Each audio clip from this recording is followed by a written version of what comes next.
আল্লাহ আমার রব, এই রবি আমার সব। দামে দামে তুন মনে তারি অনুভব। তোমার দুনিয়াতে আমি যেদিকে তাকাই, অথই নিয়ামতে ডুবে আছি সবাই। পাক পাখালির গানে শুনি তসবিহ কালো রব, তসবিহ কালো রব। আল্লাহ আমার রব, এই রবি আমার। আসসালামু আলাইকুম। আলহামদুলিল্লাহ, আসসালাতু ওয়াসসালামু আলা রাসূলিল্লাহ। প্রিয় দর্শক, আপনারা যারা দেশে আছেন প্রবাসে, সবাইকে জানাই অনেক অনেক প্রীতি ও শুভেচ্ছা। শুরু হলো এনটিভি আয়োজিত এবং লাভ হেলো নিবেদিত অনুষ্ঠান আপনার জিজ্ঞাসা। আপনাদের সাথে আছি আমি জয়নুল আবেদিন আজাদ, আর আপনাদের মনে জাগা প্রশ্নের জিজ্ঞাসার জবাব দিচ্ছেন বিশিষ্ট আলেম ডক্টর মোহাম্মদ সাইফুল্লাহ। আসসালামু আলাইকুম ওয়া রাহমাতুল্লাহি ওয়া বারাকাতুহু। প্রিয় দর্শক, চলুন তাহলে জিজ্ঞাসার জগতে। শুরুতে একটি চিঠি পাঠিয়েছেন রেজাউর রহমান সিলেট থেকে। লিখেছেন, মৃত ব্যক্তির মাগফিরাতের জন্য নাকি বিশেষ নামাজ আছে, যেমন সূরা ফাতিহা পরে 7 বার করে, সূরা ইজাজুল জিলাতিল আরদুজিল জালাহা ও দরুদ শরীফ 1 বার করে 2 রাকাত নামাজ পড়া যায়। এটা কি সহি? ধন্যবাদ, খুবই সুন্দর প্রশ্ন করেছেন। আপনি জানতে চেয়েছেন যে মৃত ব্যক্তির মাগফিরাতের জন্য প্রথম কথা হচ্ছে কোনো নামাজ আছে কিনা, দ্বিতীয় কথা হচ্ছে এই নামাজ থাকলে এই নামাজের কোনো পদ্ধতি সুনির্দিষ্ট করা আছে কিনা। একটা পদ্ধতির কথা আপনি নিজে উল্লেখ করেছেন, সেটা হচ্ছে যে সূরা ফাতিহার সাথে সূরাতুল জিলজাল 7 বার বা 10 বার, তারপরে দরুদ শরীফ 1 বার পরে এই সালাত আদায় করার বিধান এর কথা উল্লেখ করেছেন। মৃত ব্যক্তির মাগফিরাতের জন্য আলাদা কোনো সালাত নেই। মৃত ব্যক্তির মাগফিরাতের জন্য একটাই সালাত, সেটা হচ্ছে সালাতুল জানাজা। আমরা জানি একেবারে স্পষ্ট, যেটা আল্লাহ এবং তার রাসূল সাল্লাল্লাহু আলাইহি ওয়াসাল্লাম আমাদেরকে ইনস্ট্রাকশন দিয়ে গেছেন, ইনফরমেশন দিয়ে গেছেন। এর বাইরে নিজেরা মৃত ব্যক্তির মাগফিরাতের জন্য যদি আমরা কোনো সালাত আবিষ্কার করি, এই আবিষ্কারটা ভুল হবে, আমাদের সঠিক হবে না। তাই প্রথম কথা হচ্ছে সেটা হলো মৃত ব্যক্তির মাগফিরাতের জন্য কোনোভাবেই আলাদা কোনো সালাতই নেই। যেহেতু সালাত নেই, তাই এর কোনো পদ্ধতি থাকার প্রশ্নই আসে না। সালাত ব্যক্তিগত ইবাদত, জানতে হবে সালাত ব্যক্তিগত ইবাদত। সালাত কোনো ব্যক্তির পক্ষ থেকে আদায় করা যায় না, এবং কোনো ব্যক্তির প্রয়োজনের জন্য সালাত আদায় করা যায় না। যদি আপনি সালাত আদায় করেন নফল সালাত, তাহলে আপনি নফল সালাত নিজের পক্ষ থেকে আদায় করবেন, ব্যক্তিগত ইবাদত। ব্যক্তিগত ইবাদত নিজের পক্ষ থেকে যদি কেউ আদায় করে থাকেন, তিনি নফল ইবাদত করে আল্লাহ তাআলার কাছে দোয়া করতে পারেন, মৃত ব্যক্তির জন্য দোয়া করতে পারেন। এটা মৃত ব্যক্তির পক্ষ থেকে অথবা তার মাগফিরাতের জন্য সালাত নয়। তাই আমরা বুঝতে পারলাম যে এ কথা বলার সুযোগ নেই যে মৃত ব্যক্তির মাগফিরাতের জন্য সুনির্দিষ্ট সালাত রয়েছে এবং সেই সালাত সুনির্দিষ্ট একটি পদ্ধতিতে আদায় করতে হবে, এটা সঠিক নয়। এ ধরনের কোনো ভিত্তি সুন্নাহতে পাওয়া যায়নি। আমরা জানলাম বিষয়টি সম্পর্কে। প্রিয় দর্শক আরও লিখেছেন, মৃত ব্যক্তিকে কবরে শায়িত করার পর সবাই চলে যায়, তখন একজন শুধু থাকবেন আর তিনি বিশেষ দোয়া পড়বেন। এতে করে মৃত ব্যক্তির নাকি কবরের জীবন সম্পর্কে জানা যায়। এটা কি সঠিক? আর দোয়াটা কি জানাবেন? না, এই বক্তব্য সঠিক নয়। এটা কারা আবিষ্কার করেছে আমার জানা নেই। যদি আমি তাহকিক করি হয়তো জানতে পারবো। এই মুহূর্তে আমি জানি না যে কারা আবিষ্কার করেছে। বাকি এটি ইসলামে একেবারেই নব আবিষ্কৃত বিষয়। আমাদের কাছে মৃত্যুর পরে দাফন করা পর্যন্ত, কবরস্থ করা পর্যন্ত এই বিষয়গুলো সুন্নাহ দ্বারা প্রমাণিত হয়েছে। হাদিসের যতগুলো কিতাব রয়েছে, সবগুলো কিতাবের মধ্যে কিতাবুল জানাইজ নামে একটি কিতাব আছে। কিতাবুল জানাইজ নামে একটি কিতাব রয়েছে, যেখানে কিভাবে দাফন করা হবে, দাফনের পরে কী করতে হবে, দাফনের পরে নবী সাল্লাল্লাহু আলাইহি ওয়াসাল্লাম কী করেছেন, সেগুলো উল্লেখ রয়েছে। নবী সাল্লাল্লাহু আলাইহি ওয়াসাল্লামের একটি আমল অথবা আসার, একটি কৌল, কথা নবী সাল্লাল্লাহু আলাইহি ওয়াসাল্লামের কাছ থেকে একটি টেক্সট আসে নাই যেখানে এই কথা বলা হয়েছে যে এই ধরনের কোনো আমল করতে হবে। আরেকটি বিষয় হচ্ছে বারজাখী হায়াতের কোনো বিষয় দুনিয়ার সাথে কোনো সম্পর্কই নেই, দুনিয়ার সাথে কোনো মিলেই নেই। প্রশ্নই আসে না। মৃত্যুর পরে যদি কবরস্থ করা হয় কোন ব্যক্তিকে, কবরস্থ করার অর্থ হচ্ছে তিনি বারজাখি জিন্দেগিতে চলে গেছেন। তিনি আমাদের থেকে যেমন মাটির মাধ্যমে তাকে কি করা হয়েছে, আড়াল করে দেওয়া হয়েছে, দুনিয়া থেকে তাকে লুকিয়ে ফেলা হয়েছে, দুনিয়ার ভিতরে দেওয়া হয়েছে। ঠিক ওই কবরস্থ করার পর থেকে দুনিয়ার যে হায়াত আছে এই হায়াতের সাথে তার আর কোনো রিলেশন নেই, আর কোনো সম্পর্ক নেই। সুতরাং কোনো ব্যক্তি তিনি মানে বরজাখি হায়াতের ইনফরমেশান দুনিয়াতে বের করার কোনো সুযোগ আর নেই, মৃত্যু পর্যন্ত, কিয়ামত পর্যন্ত আর সুযোগ নেই। এই কারণেই আল্লাহ নবী সাল্লাল্লাহু আলাইহি ওয়াসাল্লাম সাহাবায়ে কেরামদের অবস্থা মৃত্যুর পরে বর্ণনা করেন নেই। যদি এটা হতো তাহলে তো আল্লাহ নবী সাল্লাল্লাহু আলাইহি ওয়াসাল্লাম সবচেয়ে উপযুক্ত ব্যক্তি ছিলেন, সবচেয়ে হকদার ব্যক্তি ছিলেন। যে নবী সাল্লাল্লাহু আলাইহি ওয়াসাল্লাম মৃত্যুর পরে দাফন করে বসে থাকতেন, বসার পরে নবী সাল্লাল্লাহু আলাইহি ওয়াসাল্লাম সাহাবায়ে কেরামদেরকে লক্ষ্য করে বলতেন যে মৃত্যুর পরে দেখেছি এর অবস্থা এমন এমন এমন। কারণ নবী সাল্লাল্লাহু আলাইহি ওয়াসাল্লামের জীবদ্দশায় নবী সাল্লাল্লাহু আলাইহি ওয়াসাল্লামের স্ত্রীদের মধ্যে সবচেয়ে সম্মানিত, সবচেয়ে মর্যাদাপূর্ণা, মর্যাদাবতী নারী আমরা জানি যে খাদিজাতুল কুবরা রাদিয়াল্লাহু তাআলা ইন্তেকাল হয়েছে, তারপরে মাইমুনা রাদিয়াল্লাহু তাআলা ইন্তেকাল হয়েছে, আরও একাধিক নবী সাল্লাল্লাহু আলাইহি ওয়াসাল্লামের স্ত্রীদের ইন্তেকাল হয়েছে, নবী সাল্লাল্লাহু আলাইহি ওয়াসাল্লামের সন্তানদের ইন্তেকাল হয়েছে। নবী সাল্লাল্লাহু আলাইহি ওয়াসাল্লাম সন্তানদের ইন্তেকাল নবী সাল্লাল্লাহু আলাইহি ওয়াসাল্লাম চক্ষু অস্ত্রসিক্ত পর্যন্ত হয়েছে, কিন্তু নবী সাল্লাল্লাহু আলাইহি ওয়াসাল্লাম তাদের কবরে এভাবে দাঁড়িয়ে কিছুক্ষণ পরে ইনফরমেশন দেন নাই যে আমি দেখতে পেয়েছি যে জান্নাতে তাদেরকে মানে অভ্যর্থনা জানিয়ে দেয়াল রচিত হয়ে গেছে, যেহেতু এটা সংযোগ নেই, দেয়াল, এই সংযোগ করার কোনো সুযোগ নেই। সুতরাং এগুলো একেবারে ভিত্তিহীন ধারণামূলক বক্তব্য, কোনো ভিত্তি এগুলো নেই। কোরআন হাদিসের যারা বলে থাকেন তারা হয়তো আন্দাজের উপর বলেছেন, কিন্তু কারা এটা আবিষ্কার করেছে সে ইনফরমেশন আমার কাছে এই মুহূর্তে নেই। আমরা নতুন প্রশ্নে যাচ্ছি। এটি পাঠিয়েছেন শামিমা নার্গিস, লিখেছেন, আমার মাকে একদিন প্রশ্ন করলাম, আব্বু জুমার দিন মসজিদের খুতবায় কি শুনলেন, বাসায় এসে কোনো দিন বলেন না কেন? আব্বু বললেন, কি বলবো, আমি নিজেই তো বুঝিনি, হুজুর খুতবা দেন আরবিতে আর আমি আরবি বুঝি না। আমি অবাক হলাম, 50 বছরে কতগুলি খুতবায় কত কিছু জানতে পারতেন আমার বাবা, পরিবারকেও শেখাতে পারতেন। তাহলে খুতবা বাংলায় দেওয়া যায় না? একটু হুজুরদেরকে বলবেন যেন আমাদের জন্য বাংলায় খুতবা দেন। ধন্যবাদ। এই বন্ধুর প্রশ্ন খুবই গুরুত্বপূর্ণ, খুবই গুরুত্বপূর্ণ। তিনি বলেছেন যে তার আব্বু প্রতিদিন জুমায় যান, জুমার সালাত আদায় করে আসেন, জুমার সালাতে খুতবা শুনেন, কিন্তু দুর্ভাগ্যের বিষয় হচ্ছে তিনি খুতবা শুনেন বটে, কিন্তু যেহেতু মসজিদগুলোতে খুতবা দেওয়া হয় তাকে আরবিতে, আর তিনি তো আরবি বুঝেন না। 50 বছর ধরে খুতবা শুনছেন, কিছু বোঝেন না, বাসায় এসে খুতবার কোনো মর্মবাণীও বলতে পারছেন না, কিছুই ইনফরমেশন সেখান থেকে নিজের জন্য নিতে পারেন নাই, অন্যের জন্য নিতে পারেন নাই। খুবই ক্লিয়ার বক্তব্য। মানে এই খুতবা থেকে তিনি নিজের জন্য কোনো ইনফরমেশন নিতে পারেননি, পরিবারের জন্য বা অন্যের জন্য কোনো ইনফরমেশন নিতে পারেননি। এখন আপনি আবদার করেছেন, আপনি আবেদন করেছেন, সেটা হচ্ছে যে হুজুরদেরকে বুঝিয়ে বলা যায় কিনা যে জুমার খুতবাটা বাংলায় দেওয়া যায় কিনা। প্রথম কথা হচ্ছে জুমার খুতবা বাংলা দেওয়া জায়েজ। জুমার খুতবা তো খুতবা বলা হয় থেকে উপদেশকে, খুতবার মূল অবজেক্ট অথবা মূল গোল হচ্ছে খুতবা হচ্ছে উপদেশ, মূল গোল হচ্ছে খুতবা হচ্ছে উপদেশ। সুতরাং খুতবা যেহেতু উপদেশ, উপদেশ তো আমি যাকে উপদেশ দেবো তার ভাষাই হতে হবে, সে বুঝতে হবে। যদি আমি উপদেশ দিলাম কিন্তু তিনি বুঝলেন না, তাহলে তিনি তো উপদেশ গ্রহণ করতে পারবেন না। এই জন্য যে খুতবাটা দেওয়া হচ্ছে সেই খুতবাটা খুব ভালো করে এটা আমাদের জানা দরকার যে খুতবাটা সঠিক নয়। খুতবার বিধান হচ্ছে খুতবা যেহেতু উপদেশ, খুতবা থেকে ওয়াল মাকসুদু মিনাল খুতবা আল মাউইজা, খুতবার উদ্দেশ্য হচ্ছে এখান থেকে লোকদেরকে উপদেশ দেওয়া। এই জন্য ইবনে আব্দুল বার রহমতুল্লাহ আলাইহি বলেছেন যে এটা ইজমা, ওলামায়ে কেরামের ইজমা যে খুতবার উদ্দেশ্য হচ্ছে উপদেশ। যদি উপদেশের উদ্দেশ্য হয়ে থাকে তাহলে খুতবা হতে হবে যাদেরকে মুখাতাব, যাদেরকে আমরা অ্যাড্রেস করছি, যাদেরকে আমরা লক্ষ্য করে এই উপদেশগুলো থ্রো করছি, অবশ্যই আমাকে এই কথাগুলো তাদেরকে বুঝিয়ে দিতে হবে এবং সেগুলো তারা তাদের ভাষায় তাদেরকে বুঝিয়ে দিতে হবে।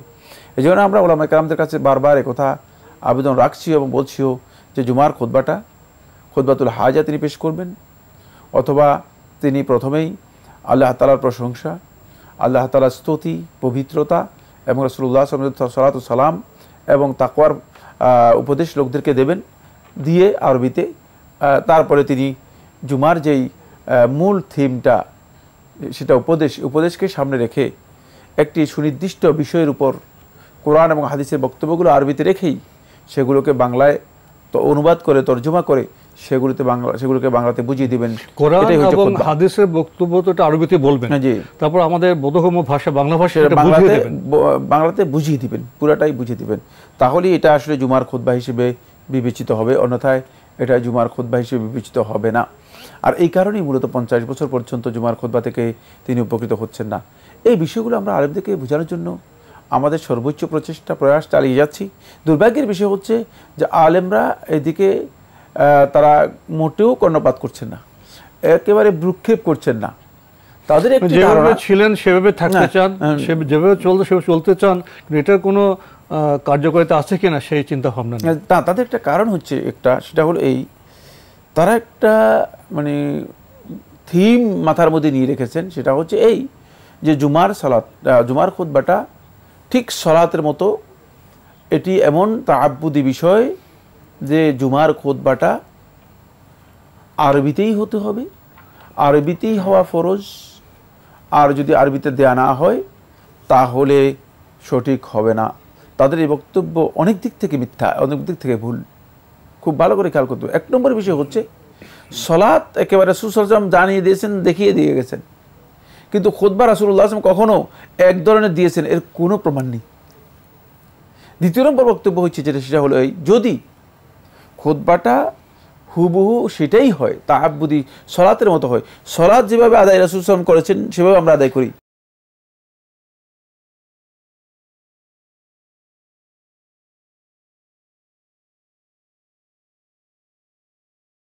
আমরা খুবই গুরুত্বপূর্ণ বিষয়ে কথা শুনছিলাম। আমাদের মনে হয়েছে এই প্রশ্নের মধ্যে আমাদের একটি সমাজচিত্র ফুটে উঠেছে।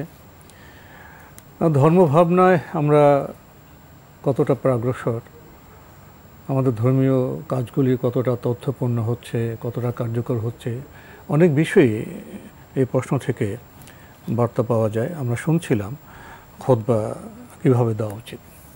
ধন্যবাদ। সেটা বলছিলাম যে 2 নম্বর যে পয়েন্টে আমি ইঙ্গিত দিচ্ছিলাম সেটা হলো খুতবার জন্য নবী সাল্লাল্লাহু আলাইহি ওয়াসাল্লাম কোনো ফরম্যাট দিয়েই যাননি। নবী সাল্লাল্লাহু আলাইহি ওয়াসাল্লাম কখনো মানে খুতবাটা যে হুবহু সেভাবে দিতে হবে এই কথা বলেননি। কারণ নবী সাল্লাল্লাহু আলাইহি ওয়াসাল্লাম একাধিক সময় প্রয়োজনের প্রেক্ষাপটে খুতবা দিতেন এবং খুতবার নবী সাল্লাল্লাহু আলাইহি ওয়াসাল্লামের বিভিন্ন ধরনের বক্তব্য থাকতো। তবে নবী সাল্লাল্লাহু আলাইহি ওয়াসাল্লাম ওই যে আমি 3টি পয়েন্ট বলেছি, আল্লাহ তাআলার প্রশংসা, স্তুতি, পবিত্রতা, রাসূল সাল্লাল্লাহু আলাইহি ওয়াসাল্লামের দরুদ এবং তাকওয়ার উপদেশ, এটা নবী সাল্লাল্লাহু আলাইহি ওয়াসাল্লাম কমন রাখতেন, নবী সাল্লাল্লাহু আলাইহি ওয়াসাল্লাম খুতবার মধ্যে কমন রাখতেন। আর এটাকেই মূলত ইমাম শাফিঈ রাহমাতুল্লাহ আলাইহি, ইমাম আহমদ বিন হাম্বল রাহমাতুল্লাহ আলাইহি এবং ইমাম মালিক রাহমাতুল্লাহ আলাইহি সহ এবং কি হানাফি মাযহাবের উলামা কেরাম এটাকেই বলেছেন যে এটা হচ্ছে খুতবার মূল উদ্দেশ্য। এই কমনের বিষয়ের সাথে সময়ের প্রশ্ন, সময়ের বিষয় যুক্ত হবে। তো এখন যদি আপনি এটাকে তাআব্বুদি হুবহু মনে করেন, তাহলে আপনাকে খেয়াল রাখতে হবে যে তাহলে এই খুতবার শব্দ রাসূল সাল্লাল্লাহু আলাইহি ওয়াসাল্লাম যেগুলো দিয়েছেন ঠিক সেগুলো দিতে হবে, এছাড়া বাইরে কোনো বক্তব্য দেওয়া যাবে না। রাসূলুল্লাহ সময়ের যে সমস্যা, যে প্রসঙ্গ, যে বিষয় সেগুলো এখন আছে, এখনকার বিষয় কি তখন যেতে পারবে? না, প্রশ্ন আসে না। রাসূলুল্লাহ সাল্লাল্লাহু আলাইহি ওয়াসাল্লামের সময়ের প্রেক্ষাপট, রাসূলুল্লাহ সাল্লাল্লাহু আলাইহি ওয়াসাল্লাম যাদেরকে অ্যাড্রেস করেছেন তাদের অবস্থা, আর আমাদের সময়ের প্রেক্ষাপট, আমাদের যে লোকরা আমরা অ্যাড্রেস করতেছি তাদের অবস্থান, সবটা তো মোটেও এক না, মোটেও এক না। সুতরাং এই ক্ষেত্রে আমি আপনাদেরকে বলবো যে এটা আসলে ভুল কথা, একেবারেই ভুল কথা। 4 নম্বর সর্বশেষ যে পয়েন্টটি এখানে আলোচনা করবো, অনেক লম্বা আলোচনা, সেটা হচ্ছে এই যে খুতবা, আপনি বলেছেন খুতবা জিকির, যেহেতু কোরআনে কারীমে আল্লাহ সুবহানাহু ওয়া তাআলা বলেছেন খুতবাকে ইযা নুদিয়া লিস-সালাতি মিন ইয়াউমিল জুমআতি ফাসআউ ইলা যিকরিল্লাহ, আল্লাহর জিকিরের দিকে তোমরা দৌড়িয়ে আসো। যিকরুল্লাহ, আল্লাহর জিকির হচ্ছে কি? আল্লাহর জিকির হচ্ছে যেখানে কোরআন এবং সুন্নাহর কথা আলোচনা করা হয়, এটার নাম হচ্ছে প্রকৃত জিকির। এই মর্মে ইমাম বুখারী রাহমাতুল্লাহ একটি অধ্যায় করেছেন, বাবু ফাতহি হিলাকুদ যিকির। হিলাকুদ যিকির এর বলতে ফদলে হিলাকুদ যিকির। সেখানে ইমাম বুখারী রাহমাতুল্লাহ আলাইহি মানে জিকিরের যে হালাকা, জিকিরের যে মানে আনুষ্ঠানিক বৈঠকগুলো রয়েছে সেগুলোর ফজিলত বর্ণনা করেছেন। আর হাদিসের অধিকাংশ লফজের মধ্যে মূলত জিকির বলতে বোঝানো হয়েছে যেখানে আল্লাহ তাআলা এবং তার রাসূলের কথা আলোচনা করা হয়ে থাকে, সেটা হচ্ছে জিকির। সুতরাং জিকির যদি আল্লাহ এবং তার রাসূলের কথা আলোচনা করা হয়ে থাকে, কোরআন এবং হাদিস থেকে যদি বক্তব্য আলোচনা করা থাকে, সেটা জিকির পৃথিবীর কোনো আলেমের মধ্যে দ্বিমত পোষণ করেন নাই, সেটা যে কোনো ভাষায় হোক না কেন। জি, আমরা খুবই গুরুত্বপূর্ণ বিষয়ে অবগত হলাম প্রিয় দর্শক। নতুন প্রশ্নে যাচ্ছি। নাম প্রকাশে অনিচ্ছুক লিখেছেন, জোহরের সময় যদি দূরে কোথাও যাওয়ার পর যদি আসরের নামাজ না পড়তে পারি, তাহলে কি বাসায় জোহর ও আসর পড়ে যেতে পারবো? আপনি যদি সফরে বের হয়ে যান তাহলে অবশ্যই আপনি মানে সেখানে জমা করতে পারবেন বাসা থেকে। দূরে যদি যান, হ্যাঁ, সেখানে বাসা থেকেই আপনি জোহর এবং আসর একসাথে করতে পারবেন যদি সফরের উদ্দেশ্যে যান। তাই বলছেন? আপনি তো দূরের কথা বলেছেন না, দূরে কোথাও, দূরে বলতে সফরকে বুঝাচ্ছেন। তাহলে এই অবস্থায় আপনি জানেন যে আপনি বের হয়ে গেলে আপনার হয়তো আর আসরের সালাত আদায় করা কঠিন হয়ে যাবে। হয়তো গাড়ির কারণে হতে পারে, অথবা পথের কারণে হতে পারে, অথবা অব্যবস্থার কারণে হতে পারে, যে একটা না একটা কোনো কারণে হতে পারে। তাহলে এই অবস্থা আপনি জোহর এবং আসরের সালাত আদায় করে যেতে পারবেন, যেহেতু আপনি মুসাফির, সেক্ষেত্রে আপনার জন্য জমা করা যায়। জি, খুবই গুরুত্বপূর্ণ বিষয়ে আমরা অবগত হলাম প্রিয় দর্শক। আরও লিখেছেন, কোথাও থেকে আসরের সময় বাসায় এসে কি জোহর ও আসর একসঙ্গে পড়তে পারবো? জোহর কি কসর পড়বো নাকি সম্পূর্ণ নামাজ পড়বো? আর মেয়েরা কি বাসে বা ট্রেনে নামাজ পড়তে পারবে? বাসে বা ট্রেনে প্রসঙ্গে এসছে আর কি, বোঝা যাচ্ছে যে সফরে গেছেন। বাসে বা ট্রেনে যদি সফরে থাকেন তাহলে আপনি বাসায় এসে জোহর এবং আসর পড়তে পারবেন। জি, একসঙ্গে পড়তে পারবেন? হ্যাঁ, পড়তে পারবেন। জি, সফরের কারণে। জি। তবে জোহর অবশ্যই পরিপূর্ণ। তখন কি বাসায় এসে কি জোহর কসর করবেন? না, কসরের সুযোগ নেই। আর বাসায় আসার পরে জোহরটা পুরো পড়বেন, পুরো আদায় করবেন। জি, এবং আসরও পুরো আদায় করবেন। জি জি। আমরা জানলাম বিষয়টি সম্পর্কে। আরও প্রশ্ন করেছেন, আমার একটা বিড়াল আছে, তাকে নিউটার করে নিয়েছি, কারণ আরেকটা মেয়ে বিড়াল পোষা আমার পক্ষে সম্ভব নয়, তাই নিউটার করে নিয়েছি। আমার কি গুনাহ হবে? গুনাহ হলে এখন আমি কি করব? বিড়ালটা বাইরে বের করে দিলেও যেতে চায় না, তাই নিউটার করতে হয়েছে। কোনো অসুবিধা নেই, এটা গুনাহ হবে না। জি, বিড়াল যদি কেউ পালতে পারেন, কিন্তু অবশ্যই মানে যেহেতু অন্যের দায়িত্ব আপনি নিজের উপর নিয়েছেন, তাহলে সেক্ষেত্রে তার হক যতটুকু আছে সে হকটুকু আপনাকে আদায় করে দিতে হবে। তার খাওয়া দাওয়ার যেগুলো আছে সেগুলো অবশ্যই আপনাকে নিয়মিত দিতে হবে, অন্যথা আপনি গুনাহগার হবেন। বাকি অন্য কারণে আপনার কোনো অসুবিধা হবে না, গুনাহ হবে না। জি, আপনি সবশেষে লিখেছেন, ফজর ও মাগরিবের সুন্নত সালাতে কাফিরুন ও ইখলাস সূরা কি পড়তেই হয়? ফজর ও মাগরিব সুন্নত সালাতে কাফিরুন ও ইখলাস কি পড়তে হবে? ওয়াজিব না, পড়তে হবে, ওয়াজিব না। পড়তে হবে যদি আমরা বলি তাহলে ওয়াজিব হয়ে যাবে। পড়তে পারবেন, মানে পড়াটা কেউ সুন্নাহ বলেছেন। এটা কি নবী সাল্লাল্লাহু আলাইহি ওয়াসাল্লাম কমন আমল ছিল কিনা, নাকি নবী সাল্লাল্লাহু আলাইহি ওয়াসাল্লাম মাঝে মধ্যে আমল করতেন? এ নিয়ে আলেমদের বক্তব্য রয়েছে। তো নবী সাল্লাল্লাহু আলাইহি ওয়াসাল্লাম যদি আমল করে থাকেন আর কেউ যদি সেটাকে অনুসরণ করেন, তাহলে কোনো সন্দেহ নেই তিনি সুন্নাহর যে ফজিলত রয়েছে সেই ফজিলত তিনি পাবেন। জি, আমরা খুবই গুরুত্বপূর্ণ বিষয়ে অবগত হলাম প্রিয় দর্শক। নতুন প্রশ্নটি পাঠিয়েছেন ফাউজান মুহিব, লিখেছেন, অজু ছাড়া মোবাইলে কি কোরআন পড়া যাবে? মোবাইলে কোরআন পড়ে সিজদার আয়াত আসলে অজু না থাকাতে কি সিজদা করা যাবে? অজু ছাড়া মোবাইলে কোরআন পড়তে পারবেন। এরপরে সিজদার আয়াত আসলে সিজদা করতে পারবেন কিনা আলেমদের ইখতিলাফ রয়েছে। বিশুদ্ধ বক্তব্য হচ্ছে সিজদাও করতে পারবেন, তবে উত্তম হচ্ছে উজু সহ কোরআন তেলাওয়াত করা, উত্তম হচ্ছে সিজদাতু তিলাওয়া, যেহেতু এই ইবাদত অবশ্যই উজু সহ করা। আমরা জানলাম বিষয়টি সম্পর্কে প্রিয় দর্শক। আরও একটি ইমেল, এটি পাঠিয়েছেন হারুন সরকার, যাত্রাবাড়ি, ঢাকা থেকে, লিখেছেন, কাইন্ডলি ইনফর্ম অ্যাবাউট জুমা সালাত, হাউ মেনি রাকাত we have to pray as সহি হাদিস, প্লিজ ইনফর্ম ডিটেলস। তিনি জানতে চেয়েছেন যে আমি জুমার সালাত কত রাকাত আদায় করবো, এটাই তো। জুমার সালাত 2 রাকাত। জুমার সালাতের বিধান হচ্ছে জুমার সালাত হচ্ছে 2 রাকাত।